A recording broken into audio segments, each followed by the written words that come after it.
नमस्कार, जय भीम साथियों। दैनिक दस्तक पर आपका स्वागत है। मैं हूं आपका होस्ट जीपी गौतम। साथियों, मोदी सरकार की बहुप्रचलित योजना या कहें कि बहुप्रचलित उनका जो सपना है वो सपना उन्होंने साकार करके लगभग दिखा दिया है। उनकी लंबे समय से जो वो मांग कर रहे थे, लंबे समय से वो देश को बता रहे थे कि वन नेशन वन इलेक्शन, मतलब एक देश एक चुनाव। ये जो उनका बहुत बड़ा सपना है वो सपना लगभग साथियों अब उनका पूरा होता दिखाई दे रहा है, क्योंकि पूर्व राष्ट्रपति रामनाथ कोविंद जी की अध्यक्षता में वन नेशन वन इलेक्शन के ऊपर एक समिति का जो गठन किया गया था, उस समिति ने अपनी रिपोर्ट सरकार को सौंप दी है। बताया जा रहा है कि मार्च में ही उन्होंने ये जो रिपोर्ट थी ये सौंप दी थी।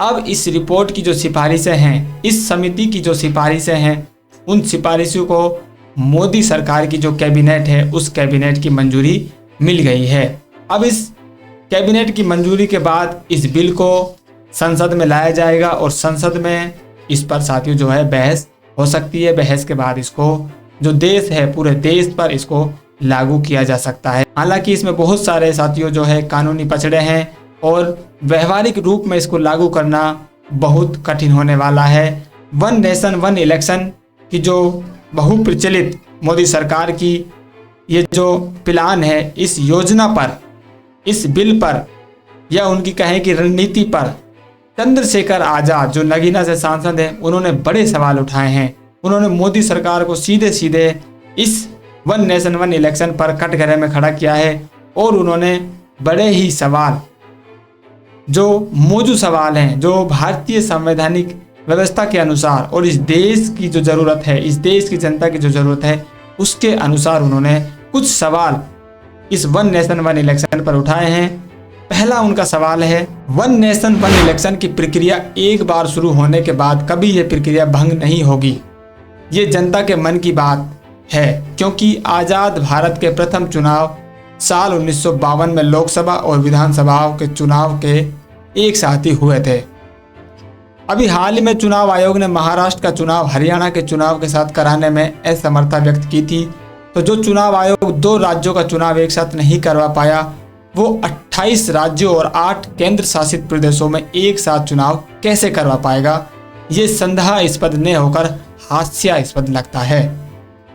तो बड़ा सवाल और बड़ी जो व्यवहारिक कठिनाइयां साथियों वन नेशन वन इलेक्शन में आने वाली है, पहले ही सवाल में चंद्रशेखर जी ने सरकार को बता दी है कि जब आपकी जो चुनाव आयोग है, जो आपकी संस्था है, 4 राज्यों के चुनाव एक साथ नहीं करा सकती है, वो कैसे 28 राज्य और 8 केंद्र शासित प्रदेशों के चुनाव एक साथ करवा पाएगी? ये संदेहास्पद नहीं, ये हास्यास्पद है। मतलब वो इसको हंसी का पात्र बता रहे हैं कि मोदी सरकार इसको कैसे करवा पाएगी। ये हंसने वाली बात ही है। जब आपकी जो संस्था है वो 4 राज्यों के चुनाव एक साथ नहीं करवा सकती है, तो वो 28 राज्यों के चुनाव और 8 केंद्र शासित प्रदेशों के चुनाव कैसे करवा पाएगी? दूसरा उनका सवाल है, यदि चुनाव आयोग वन नेशन वन इलेक्शन की क्षमता रखता है तो एनडीए सरकार उत्तर प्रदेश, उत्तराखंड, गोवा और मणिपुर की विधानसभाओं को भंग कर महाराष्ट्र विधानसभा चुनाव के साथ इन चारों राज्यों की विधानसभाओं के करवाकर चुनाव आयोग की क्षमता का पता लगा सकता है। तीसरा सवाल वो कहते हैं, जिस तरह से जम्मू कश्मीर में 10 साल तक विधानसभा चुनाव को रोके रखा, वो तो अपने आप में सवाल है, और अब जो चुनाव हो रहे हैं वो भी माननीय उच्चतम न्यायालय के आदेश के बाद, और बात हो रही है वन नेशन वन इलेक्शन की।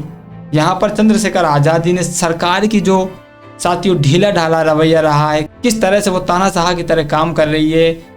जम्मू कश्मीर में अब जो चुनाव हो रहे हैं वो भी माननीय उच्चतम न्यायालय के, तो इसको व्यवहारिक रूप में लागू करने में जो कठिनाइयाँ आने वाली है, वो बातें यहाँ पर चंद्रशेखर आजाद जी ने उठाने का काम कर रहे हैं। और वो उदाहरण सहित बता रहे हैं, वर्तमान में जिस राज्य में, जिस देश में जो समस्या चल रही है, उस समस्या के साथ वो बता रहे हैं कि आपको ये समस्या पहले सुलझानी थी। अगर आप इसको लागू ही करना चाहते हैं तो आप कुछ राज्यों का चुनाव जो है उनको भंग करके महाराष्ट्र के साथ आप चुनाव खड़ा कर देख लीजिए। आपको पता चल जाएगा आपकी जो सरकार है, आपकी जो संस्था है, उसमें कितना दमखम है।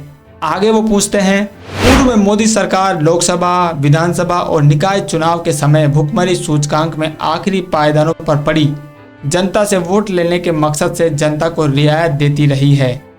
वन नेशन वन इलेक्शन के सिस्टम से वो मुफ्त में मिलने वाले 5 किलो अनाज को भी छीनने का प्रयास कर रही है।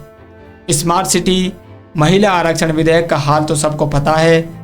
सवाल यह है कि वर्ष 2014 में जो गांव गोद लिए थे, क्या वो अभी भी गोद में ही हैं? तो चंद्रशेखर आजाद जी ने, जो नगीना से सांसद हैं, सरकार से सीधे सीधे सवाल किए हैं और उनके द्वारा जो पूर्व में जो काम किए गए हैं, पूर्व में जो उनसे वादे किए गए हैं, उन वादों को लेकर भी साथियों जो है सवाल उन पर खड़े किए हैं। जब आप जो पूर्व में आपने जनता से वादे किए हैं उनको ही आप अब तक पूरा नहीं कर पाए हैं, तो आप इस ये जो बहुप्रतीक्षित आपकी योजना है या आपका सपना है, ये देश की जनता के साथ, देश के जो चुनावी ढांचा है उसके साथ और देश की जो जनता है उसको जो चुनाव करने का जो अधिकार इस संविधान ने दिया है, उसका कहीं ना कहीं ये हनन करने का काम आप कर रहे हैं। तो इन सवालों पर आप क्या सोचते हैं साथियों, जो चंद्रशेखर आजाद जी ने पूछे हैं?